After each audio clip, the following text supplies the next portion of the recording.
তুমি কি জানো প্রতিটা বাল্বের ভেতরেও একটা রহস্য লুকিয়ে থাকে? আমরা যখন সুইচ অন করি চোখ ধাঁধানো আলো ছড়িয়ে পড়ে ঘরে ঘরে, কিন্তু এই আলোর ভেতরেও একটা ছোট্ট অন্ধকার অংশ থাকে, ঠিক যেখানে ফিলামেন্টটা জ্বলে। ফিলামেন্ট এত বেশি গরম হয় যে তার চারপাশের বাতাসও জ্বলে যেতে পারে, তাই সেটাকে একদম বাতাসমুক্ত কাঁচের ভেতর রাখা হয়। ভেতরে থাকে ইনার গ্যাস, সাধারণত আর্গন বা নাইট্রোজেন, যেগুলো ফিলামেন্টকে পুড়ে যাওয়া থেকে বাঁচায়। আর এই কারণেই আলো জ্বলে, কিন্তু একদম সমানভাবে নয়। ফিলামেন্টের আশেপাশে থাকে একটুখানি ছায়া, একটুখানি অন্ধকার, যেটা আমাদের চোখে ধরা পড়ে না, কিন্তু বাস্তবে ওটা আছে।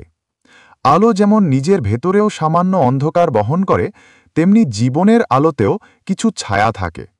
তুমি চাইলে সেই ছায়া পেরিয়ে নিজের আলো ছড়িয়ে দিতে পারো। এরকম আরও অজানা তথ্য ও জীবনের শেখা পেতে চ্যানেলটি সাবস্ক্রাইব করে রেখো, যেন পরের ভিডিও আপলোড হলেই তুমি প্রথমে দেখতে পাও।